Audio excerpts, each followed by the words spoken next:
नमस्कार दोस्तों, स्वागत है आपका ओनली स्टडी 101 के प्लेटफॉर्म पे। दोस्तों, इसके पहले वाले वीडियो में हम जो है प्राचीन इतिहास की श्रृंखला में सिंधु सभ्यता को पढ़ लिए थे, हड़प्पा सभ्यता को पढ़ लिए थे। हड़प्पा सभ्यता पूरी तरह से नगरीय सभ्यता थी, लेकिन आज हम जो है वैदिक सभ्यता को पढ़ेंगे। और ये वैदिक सभ्यता जो है पूरी तरह से ग्रामीण सभ्यता है। तो पूरा वैदिक सभ्यता आज हम जो है इस एक ही वीडियो में कवर करने वाले हैं।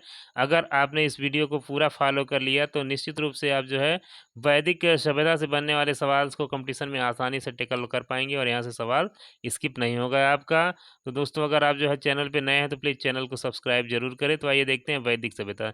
देखिए, वैदिक सभ्यता का जो कालक्रम है वो 1500 बीसी से लेकर के 600 बीसी तक है। कब तक है? 1500 बीसी से लेकर के 600 बीसी, यानी 1500 ईसा पूर्व से लेकर के 600 ईसा पूर्व के बीच की जो सभ्यता है उसी को हम वैदिक सभ्यता कहते हैं। और वैदिक सभ्यता को हम दो पार्ट में डिवाइड करके पढ़ते हैं, पूर्व वैदिक काल और उत्तर वैदिक काल। क्योंकि पूर्व वैदिक काल जो है ऋग्वेद पर आधारित होने के कारण हम जो है इसको ऋग्वैदिक काल कहते हैं। और इसका कालक्रम है 1500 बीसी से लेकर के 1000 बीसी तक। 1500 ईसा पूर्व से लेकर के 1000 ईसा पूर्व के जो जो इतिहास है वैदिक काल का, उसको हम पूर्व वैदिक काल या ऋग वैदिक कालीन इतिहास के रूप में जानते हैं। देन आता है उत्तर वैदिक काल। उत्तर वैदिक काल जो है 1000 बीसी से लेकर के 600 बीसी के बीच वाले कालक्रम को जो है हम उत्तर वैदिक काल कहते हैं। तो आइए देखते हैं आगे। वैदिक शब्द जो है विद धातु से बना है। वैदिक शब्द जो है विद धातु से बना है, जिसका अर्थ होता है जानना। यानी वैदिक का मतलब क्या हो गया? जानना या ज्ञान। यानी वैदिक का अर्थ क्या हो गया? ज्ञान हो गया। वैदिक संस्कृति के निर्माता जो है आर्य थे। वैदिक संस्कृति के निर्माता कौन थे? आर्य थे। संस्कृत शब्द जिसका अर्थ है श्रेष्ठ, कुलीन, उत्तम, सज्जन, साधु, महान या सभ्य, ये सारे अर्थ किसके हैं? आर्य के हैं। यानी आर्य का मतलब क्या है?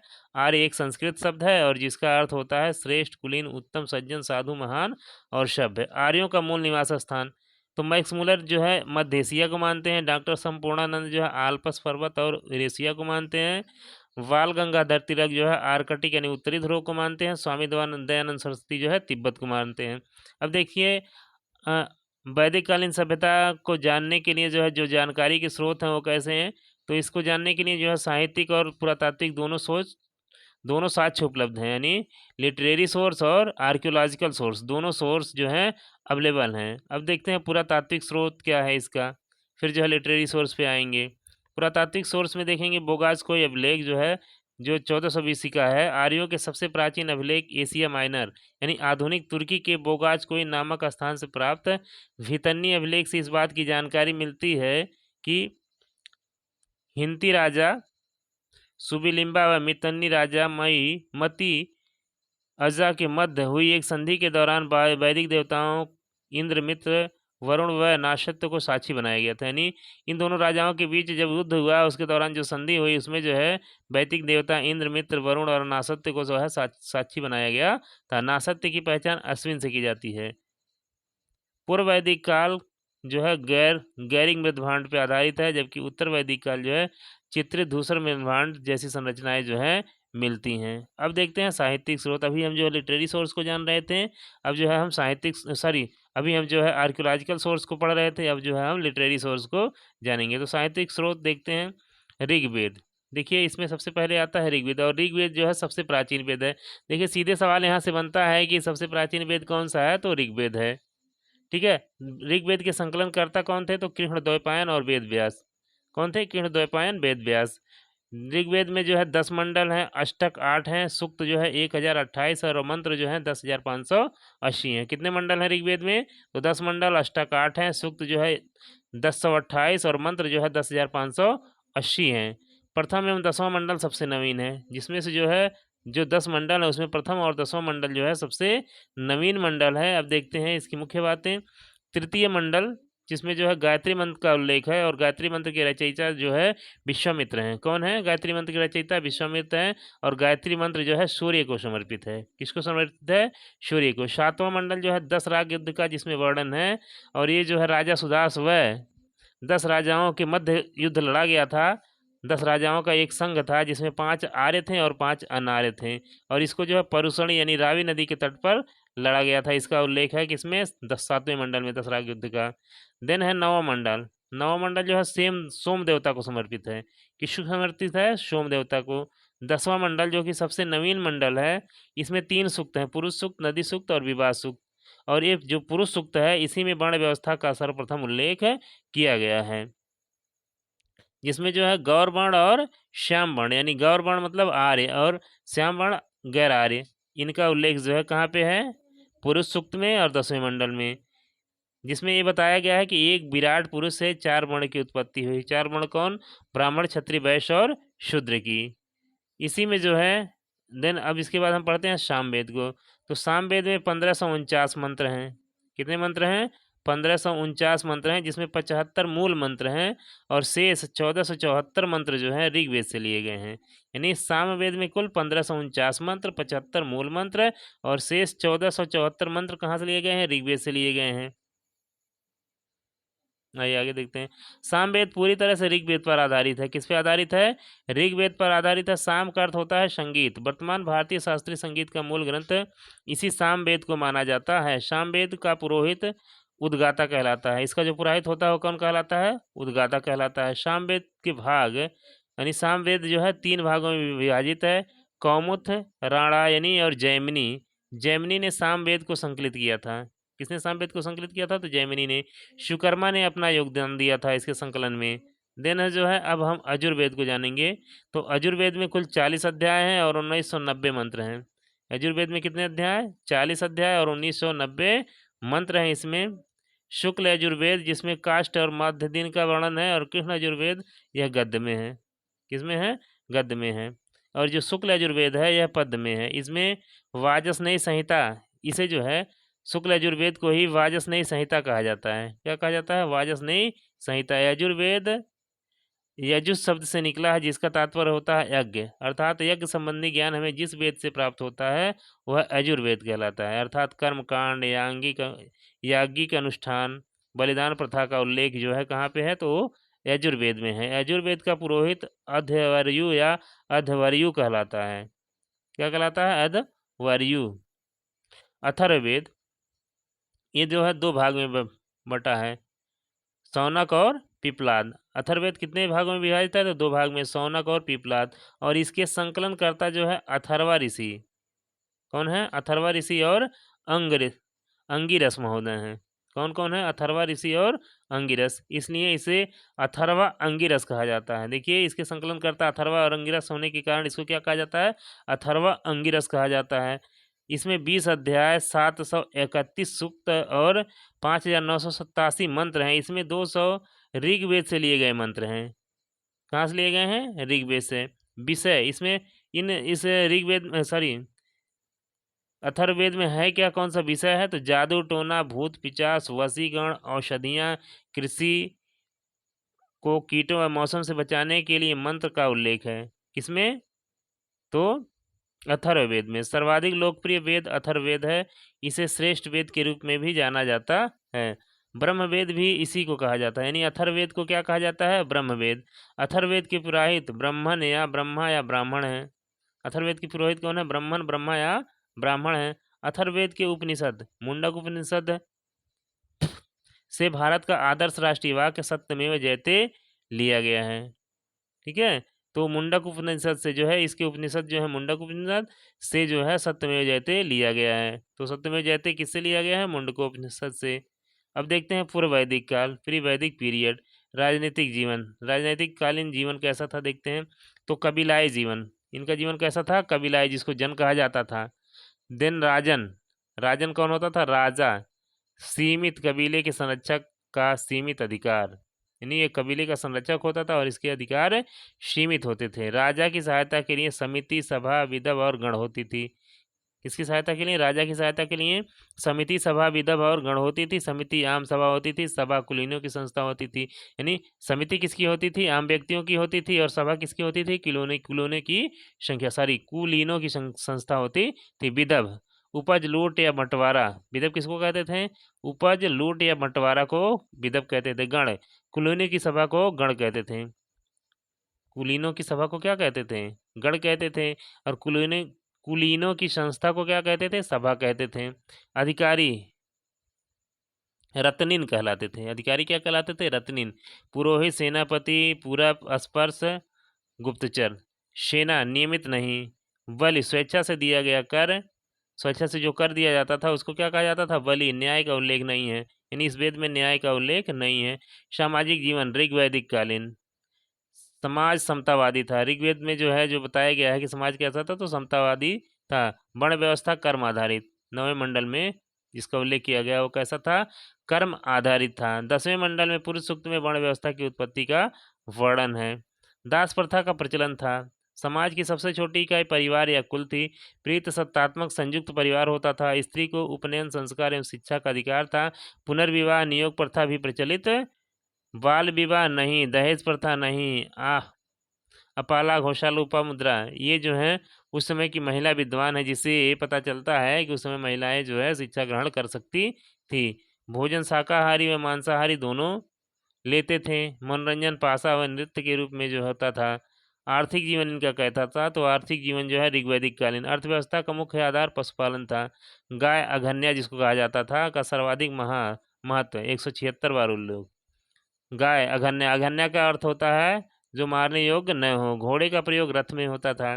कृषि का महत्व कम, यानी इस काल में कृषि का महत्व कम था और इसके संबंध में 24 मंत्र कृषि के लिए दिए गए हैं। उद्योग सीमित थे। बढ़ई गिरी रथकार, व्यापार विनिमय द्वारा, यानी जो है अदला बदली द्वारा व्यापार होता था। जैसे आपके पास गेहूं है और मेरे पास जो है मक्का है, तो मैं मक्का से बदल लेता था। या मेरे पास वस्त्र है और आपके पास चावल है, तो मैं उससे बदल लेता था। आपस में लोग जो है क्या कर लेते थे, एक्सचेंज कर लेते थे, विनिमय कर लेते थे। केवल आंतरिक व्यापार होता था, नहीं बाहरी व्यापार नहीं होता था। विदेशों के साथ जो है व्यापारिक संबंध का उल्लेख है कहीं पे नहीं किया गया है। सिर्फ आंतरिक व्यापार, अपने देश की समुद्री सीमा के अंदर ही व्यापार होता था। मुद्रा का खोज नहीं, यानी मुद्रा का ज्ञान नहीं था। तांबा का प्रयोग होता था। धार्मिक जीवन ऋग्वैदिक कालीन। प्रकृतिवादी एवं बहुदेववादी थे लोग। देवताओं की 3 श्रेणियां होती थी, अंतरिक्ष, पृथ्वी, आकाश। अंतरिक्ष के देवता कौन मान जाते हैं, इंद्र, मारुत, रुद्र और वायु। पृथ्वी के देवता अग्नि, पृथ्वी, सोम और बृहस्पति। आकाश के देवता सूर्य, वरुण, उषा, सविता और विष्णु। इंद्र सबसे प्रमुख देवता, 250 बार इनका उल्लेख है। पुरंदर सबसे प्रमुख देव।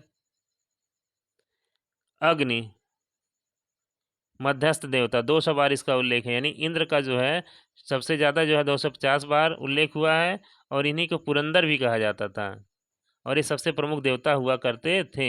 देन उसके बाद जो है अग्नि होती थी। अग्नि जो है इसका उल्लेख जो है 200 बार हुआ है और मध्यस्थ देवता के नाम से इनको जाना जाता था। वरुण वर्षा के देवता थे। सविता चमकता सूर्य, गायत्री मंत्र जिनको समर्पित है। मित्र उगता सूर्य। अश्विन चिकित्सा के देवता। पूषण पशुओं औषधि के देवता। सोम वनस्पति के देवता। इंद्र को सोम रस का पान करने वाला के कारण सोमापा कहा जाता था। यानी इंद्र जो है सोम रस का पान करते थे, इसलिए इनको क्या कहा जाता था, सोमापा। अब जानते हैं उत्तर वैदिक कालीन जीवन कैसा था। 1000 बीसी के बाद लोहे की खोज ने संपूर्ण व्यवस्था को प्रभावित किया। यानी 1000 बीसी के आसपास जो है लोहे की खोज आ जाती है, इसलिए संपूर्ण व्यवस्था जो है जो उत्तर वैदिक कालीन व्यवस्था होगी पूरी तरह से बदली बदली हुई होगी। अर्थ, राज, समाज, धर्म। ठीक है, अर्थ का मतलब क्या होता है, धन। धन से राज चलता है, समाज, समाज से धर्म बना है। राजनीतिक जीवन कैसा था, तो उत्तर वैदिक कालीन। आइए देखते हैं राजनीतिक जीवन कैसा था। जन का आकार बड़ा हो गया था। पहले जो है जन का आकार छोटा होता था उत्तर वैदिक कालीन में, ऋग्वैदिक कालीन में। लेकिन जो है उत्तर वैदिक कालीन में जो है जन का आकार कैसा हो गया था, बड़ा हो गया था। भारत पशुपुरु मिलाकर के कुरु यानी जनपद का निर्माण था। भाषा का महत्व बढ़ गया था। शक्ति में वृद्धि हुई। पद वंशानुगत हो गया था। राजा के अधिकार बढ़ने से सभा समिति का महत्व कम हो गया था। रत्निन की संख्या बढ़ गई थी, कुल 17 हो गई थी। कर व्यवस्था का विस्तार हुआ।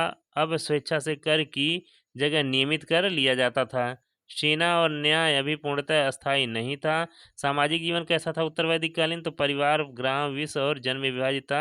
यानी समाज का जो सबसे छोटा इकाई होता था वो क्या होता था, परिवार। परिवार से क्या मिलता था, ग्राम बनता था। ग्राम से विश्व और विश्व से जन बनता था, जिसको आजकल जनपद के नाम से जाना जाता है।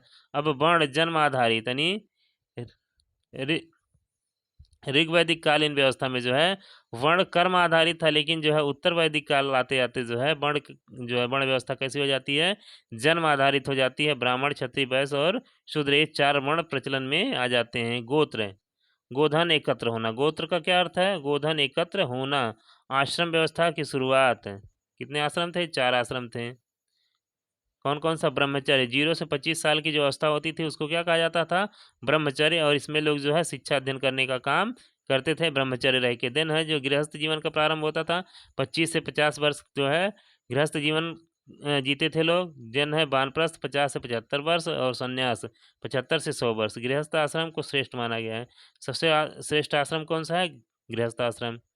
स्त्री की स्थिति में गिरावट, यानी जो है उत्तर वैदिक काल में जो है स्त्रियों की इस दशा में गिरावट आ जाती है। समिति यज्ञ में भागीदारी नहीं, यानी जो समिति होती थी या यज्ञ जो होता था उसमें स्त्रियों की भागीदारी से मना कर दिया गया। प्रथा प्रथा आज की शुरुआत हो जाती है। दास प्रथा, भोजन शाकाहारी व मांसाहारी दोनों, मनोरंजन, फांसा, घुड़सवारी, याद, विवाह, अनुलोम और प्रतिलोम विवाह। अनुलोम विवाह क्या होता था? जब जो है उच्च कुल का पुरुष और निम्न कुल की महिला जो है विवाह करते हैं तो उसको अनुलोम विवाह कहा जाता था। और प्रतिलोम विवाह क्या होता है?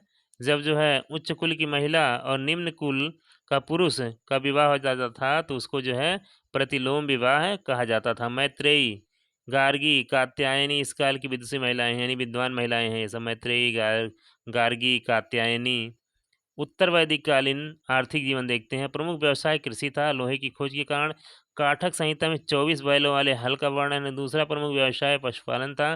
कृषि में अधिशेष थे, मतलब जो है इतना उत्पादन होता था कि लोग अपने लिए भी यूज करते थे और उसको एक्सचेंज भी कर लेते थे। इस कारण उद्योग एवं व्यापार का विकास होना शुरू हो गया था। विदेशी व्यापार का प्रमाण मिला पर सिक्के का प्रमाण नहीं। विदेशी व्यापार का प्रमाण जो है ऋग्वेद में नहीं, ऋग्वैदिक कालीन व्यवस्था में नहीं था, लेकिन उत्तर वैदिक काल जैसे आता है तो विदेशी व्यापार का प्रमाण मिलना शुरू हो जाता है, बट सिक्के का प्रचलन नहीं था इस काल में।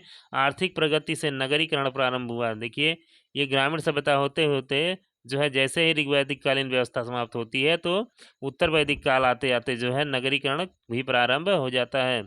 नदियों के नाम और आधुनिक नाम, प्राचीन नाम और आधुनिक नाम देखेंगे तो बितस्ता, बितस्ता झेलम को कहा जाता था। जो झेलम है इस समय उसको प्राचीन समय में क्या कहा जाता था? वितस्ता। रावी नदी को परुष्णी कहा जाता था। सतलज को शत्रुदी, चिनाब को अश्किनी, काबुल को कुमरा कुमरा और ब्यास को विपाशा, गंडक को सदानीरा और घग्घर को सरस्वती नदी कहा जाता था। ये देखिए आधुनिक नाम है, फिर प्राचीन नाम। धार्मिक जीवन कैसा था? यज्ञ और कर्म कांडों का महत्व बढ़ गया था। ब्राह्मण क्षत्रिय संघर्ष का दौर। अब देखिए ब्राह्मण अपने आप को सर्वोच्च कहते थे, फिर जो है क्षत्रिय अपने आप को सर्वोच्च कहने लगे कि जो है मैं पूरे साम्राज्य का देख रेख करता हूँ, और जो है इनके पास धन भी संचय था, शक्ति भी थी, इसलिए ये अपने आप को सर्वोच्च मानते थे। तो दोनों में वर्चस्व की लड़ाई शुरू हो गई थी। प्रमुख देवता प्रजापति सृजन का देवता, विष्णु पोषण और रक्षक, रुद्र पशुओं के देवता, पूषण शूद्रों के देवता, राजसूय यज्ञ प्रतिष्ठा हेतु, वाजपेय यज्ञ शक्ति प्रदर्शन हेतु होता था, अश्वमेध यज्ञ राज्य विस्तार हेतु होता था। यज्ञ में कर्मकांड और बलि की प्रधानता थी जिसकी उपनिषदों में निंदा की गई। यज्ञ में जो है कर्मकांड और बलि की प्रधानता थी, यानी बहुत सारे पशुओं की बलि चढ़ाई जाती थी, इस कारण जो है इस उपनिषदों में इसकी निंदा की गई है। विवाह के प्रकार, ब्रह्म विवाह। ब्रह्म विवाह क्या होता था भाई? समाज वर्ण समान वर्ण में विवाह को जो है ब्रह्म विवाह कहा जाता था, कन्या का मूल्य दे करके। दैव विवाह, पुरोहित के साथ विवाह जिसको दक्षिणा सहित जो है ये क्या होता था? दैव विवाह। आर्य विवाह, कन्या के पिता को वर एक जोड़ी बैल प्रदान करता था आर्य विवाह में। प्रजापत्य विवाह, बिना लेन देन योग्य वर के साथ विवाह। असुर विवाह, कन्या को उसके माता पिता से खरीद कर विवाह किया जाता था इसमें। गंधर्व विवाह यानी प्रेम विवाह जो होता था उसको क्या कहा जाता था? गंधर्व विवाह, लव मैरिज। राक्षस विवाह, पराजित राजा की पुत्री, बहन या पत्नी से उसकी इच्छा के विरुद्ध विवाह को जो है राक्षस विवाह कहा जाता था। देन है पैचास विवाह, सोती हुई स्त्री नशे की हालत में अथवा विश्वासघात द्वारा विवाह, उसको क्या कहा जाता था? पैचास विवाह। नोट, ब्रह्म विवाह, दैव विवाह, आर्य विवाह, प्रजापत्य विवाह ब्राह्मणों के लिए मान्य थे। असुर विवाह केवल वैश्य व शूद्रों में होता था। गंधर्व विवाह केवल क्षत्रिय में होता था।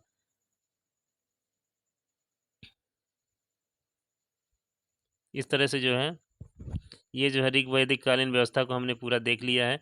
अगर इसको आपने फॉलो किया तो यहाँ से क्वेश्चन आपका छूटने वाला नहीं है। दोस्तों थैंक्स फॉर वाचिंग।